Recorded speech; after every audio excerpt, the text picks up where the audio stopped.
Hey guys, welcome back to my channel and the rebuild of my Series 2A Land Rover 109. The next little job I have planned is to get these doors sorted out. I've pretty much got all of the bodywork painted. I am just brush and roller painting it, so it's not a brilliant finish, but it's okay for an old army truck. So the tasks that need to be done for this is I'm going to change all the door hardware. I've got new stainless steel nuts and bolts to go through here. I will use a Duralac to stop any kind of corrosion between the dissimilar metals. I might just leave this one for now because it does have a coat of paint on it. The door tops all need sanded and painted. I need to clean this up. I'm not going to bother changing the channels at the moment because money's tight and I'm just trying to get the vehicle back on the road, and things like this can all be done at a later date. If you look on the inside of the door, you can see that it hasn't got any paint on it, or not the right colour anyway. I'm changing it all to deep bronze green, so this is going to have to be sanded and painted. I'm going to take all the door bits off here so that I can paint these brackets down here, get these all cleaned up. And on the other side you can see this door's in a little bit worse condition. I've just kind of cleaned my paintbrush off on this, all these brush marks when I've been doing the rest. So that was the colour the car came. It was the drab, and it's going to deep bronze green like I said. So that's going to all be sanded back, painted. I need to get the rest of this red oxide off. When the vehicle came to me, the galvanised cap-ins were all painted, and they obviously use this red oxide underneath, which is a nightmare to get off, so I'll get some paint stripper on them and get that off as well. On the inside of the door, you can see the bottom is starting to rust a little bit down here, but I'll sand this back, treat it with a rust treatment and brush paint that as well. So let's get on with that then.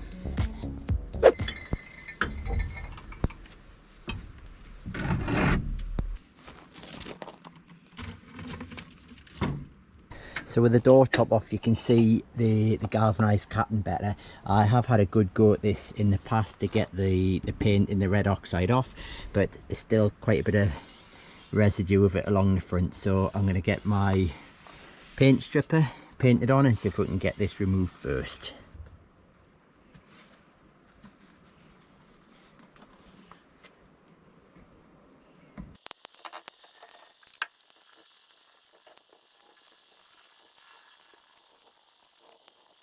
Right, so that's got a good coat of paint stripper on it. I'm just going to leave that for a few minutes to do its stuff, and I'll come and see if I can scrape this off. It doesn't matter that it's getting onto the door here. This is all going to be sanded back and repainted anyway, so there was no worries about this. You can see it's taken the paint off on this already, but this red oxide's a nightmare to get off for some reason. But anyway, we'll come back to that shortly.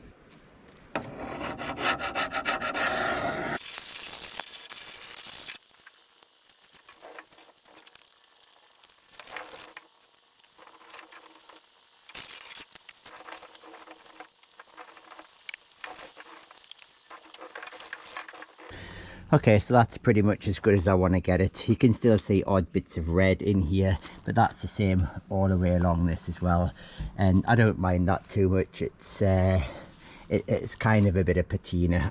The vehicle's not going to look brand new and fully restored anyway, so I'm happy enough with that. You can see the paint's completely stripped off this. The paint strip has taken this right back to the bare aluminium, so this will have to be rubbed down, primer over there, an etch primer over that before I roller paint that.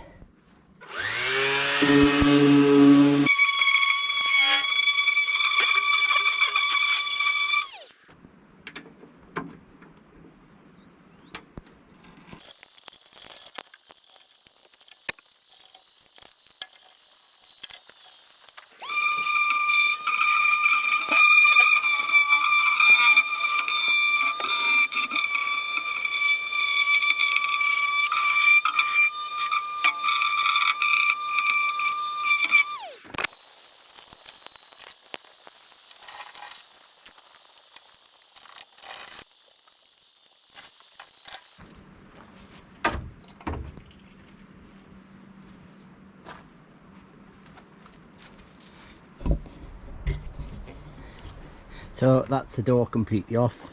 As I said before, I'm going to be changing these nuts and bolts for some nice stainless steel ones, which should look good. And I'm going to take these off as well. Obviously these ones are getting changed as well. Check for any play. There is a little bit of play in that one. I know that there's play in this one, so I'll be replacing the pin in this one definitely, and we'll get these painted up too. When this is off, I'm going to give this bulkhead a quick sand down again and just repaint down there as well.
Alright, so I've run into problems. If you watched the last video, I spent some time lining this bulkhead up so that the gaps were correct, top and bottom. Come to put the door on, and you can see that it's sticking out further here, and it's closer here.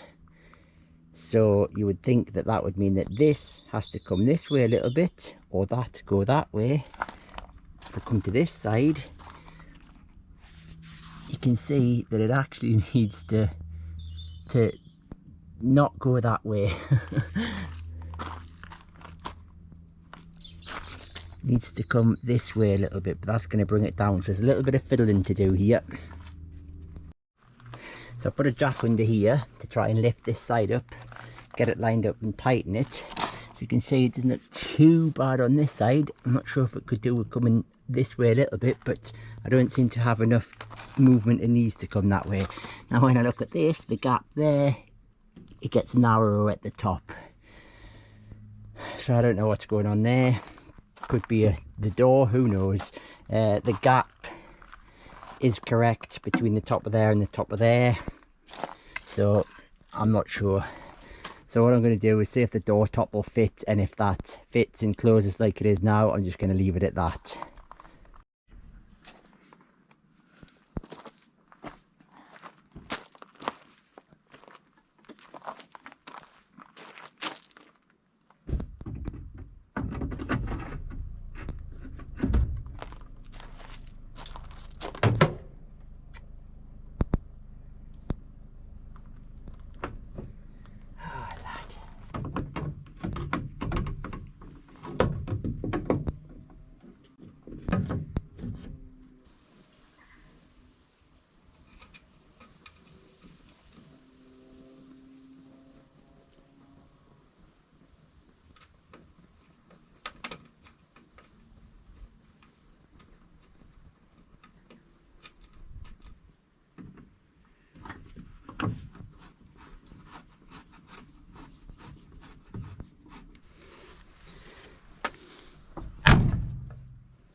So that side's shutting nicely now. Gap's good, shuts perfectly. Bit weird up here, but I think that's because the roof needs to come forward slightly and this needs to come forward slightly, but I'm not going to be faffing about with that this year. I'm just happy that's shutting all right. It's all done, door painted. I just need to get the door tops painted. Passenger side's not quite closing properly. It is catching on the first latch, but it's not catching on the second latch. Again, down to the fact that none of this is fastened in properly, not the right place. That's not too bad. It actually goes past there, so this side's not too bad, but that still needs to come forward a little bit like the other side. I'm still not sure why that's not catching the door. Still not quite level. Like I said earlier, I think it might be this pin that's going to need replaced. So I'm just going to leave that for this year now. Just going to get this painted and that's it.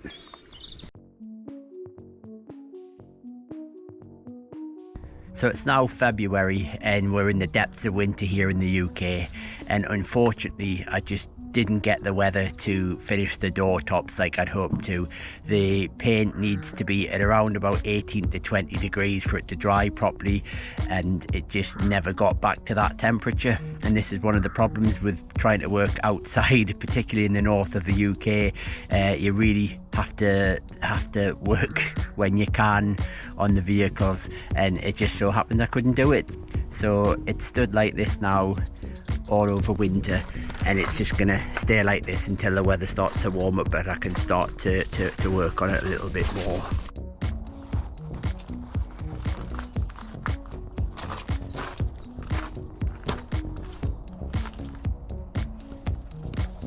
You can see it's definitely looking a little bit smarter now with the clean door nuts and bolts on there, and these are all painted properly. It's already starting to rust through, or watery rust coming through there. It's just going to have to be kept on top of that. You can see that this hasn't been painted. This has, but yeah, it's definitely looking better. This wing is not fastened in, it's just sat on the top there just to try and give it a bit of protection from winter. This side's off at the moment just because I was faffing about under there today, so I'll put that back on and just wrap the whole car up for winter again. It should probably be a few months before I can carry on doing anything with it. So I hope you've enjoyed the work I've done on it so far this year. I know it hasn't been a lot, we haven't got a lot of money at the moment, and I'm still not going to have much money to do much to it going into in 2022, but we'll just get on with what I can and see how far we progress. So if you're enjoying it, hit the subscribe, hit the like and leave a comment if you want, and we'll see you in the next video. Cheers guys.